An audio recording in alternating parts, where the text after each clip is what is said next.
Time to get crafty this morning with a bit of a twist. We have guest superstar Nick joining us this morning, but I'll just quickly pause there because I want to make a huge shout out to one Tasman all the way from Heaton Intermediate. Shout out Heaton Intermediate. Now, Tasman had to do a bit of a craft project for 3 weeks for her school, and she decided it's actually inspired by Maggie's string art creation that we did way back during the start of the year. She did her own version of that, and it looks really cool. So Tasman, thank you so much for that, and we are going to hook you up with some guns. So that is coming out to you, my friends. Thank you so much.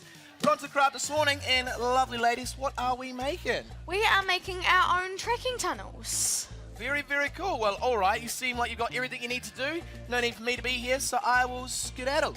Yeah. Good luck. Sounds good. See you, team. So what we are going to need is some water, a sponge, some food colouring, some old milk cartons, maybe a dark plastic bag, maybe an old one that's around the house, or maybe a dark rag. Also some peanut butter and some scissors will be handy. So moving right into it, you're going to want to clean out your milk bottles and cut out the middle and the ends so that there's a little tray and then there's these. Now what we're going to want to do is just arrange them so that it makes your tunnel. So while Maggie's doing that, I'll talk you through why we are wanting to run tracking tunnels. So this is all about being a pest detective. What you want to do is find out in your backyard what kind of pests you've got out there. So it might be things like rats, mice, hedgehogs, could even be a stoat. And the way to find out is to create this tunnel with a little ink pad so they leave their messy little footprints behind, and then you know what's there. So out in the real world of Department of Conservation, we do this in the bush for real. So this is a tracking tunnel that has had quite a few mice run through it. So if you look closely at that, you'll see a whole lot of tiny footprints. And then on top of that, oh, there you go, there they go. On top of that, we've got things like my favourite, oh, here's a rat, so that's quite good. How you going? Ooh. How you going, Maggie? Yeah, I finished making my little tunnel by just pushing them together so they look like this. Brilliant. Yeah. So the thing about our pests is they like to find dark places to hang out in. So they don't want to go in something that's too scary, but something that's nice and dark, that looks like a tunnel you might see in the bush is perfect. So that's where the black plastic bag comes in. You might find prints like this. If you can guess what this is, do you know what that might be? Oh, Hedgehog? Rat. Close though. Rat. Close. So if we wrap that around there, we can do that kind of after. Yeah. The best thing now to do is to create the ink pad, right? So Yep. So we're going to want to maybe dip this in water so that and then put food colouring on it so maybe it stays. absolutely, this is the fun bit. All right. Maybe I'll try pour it on. Just pour the water on there, I reckon. Soak the sponge. There we go.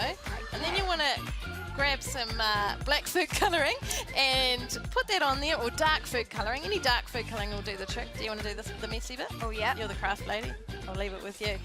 And that's because we want the animals to leave behind their little paw prints and tell a story of who's been there. Now, that looks really good. But the thing we really want to do is we want to bring them into the tunnel. So things like rats and mice particularly love the old peanut butter. So do I, and so does my little boy. So you want to put a blob of peanut butter in the middle of the little inky pad that you've created, and that means that no matter how the pest comes in, they're going to leave footprints no matter which way they're going. So that's absolutely perfect. Like that? That's great.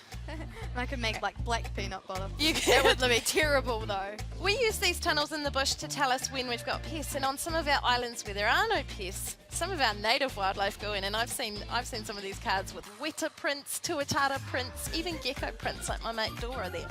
She's so cute. Now, so put some maybe we should put some paper in so that we know that they've been there. So they leave their prints on the paper. Yep. And then just put our little tray in the middle there, making sure you don't make the peanut butter stick. And we'll wrap it in some black plastic rubbish bag would do the trick. This looks so good, I'm almost thinking I might have to tell the rangers to start using this. Might be easier on the budget. A bit of recycling. Yeah. It's like that. And so that's pretty much the last step, just like that, wrapping. Yep, maybe you could maybe just stick it on, or you could just wrap it around, put it in your back garden and see what you get, because Yeah. it'd be really interesting. It would. So yes, if you do think this is a really cool craft, just hop online to whatnow.tv for a list of all the instructions and what you're going to need to do it.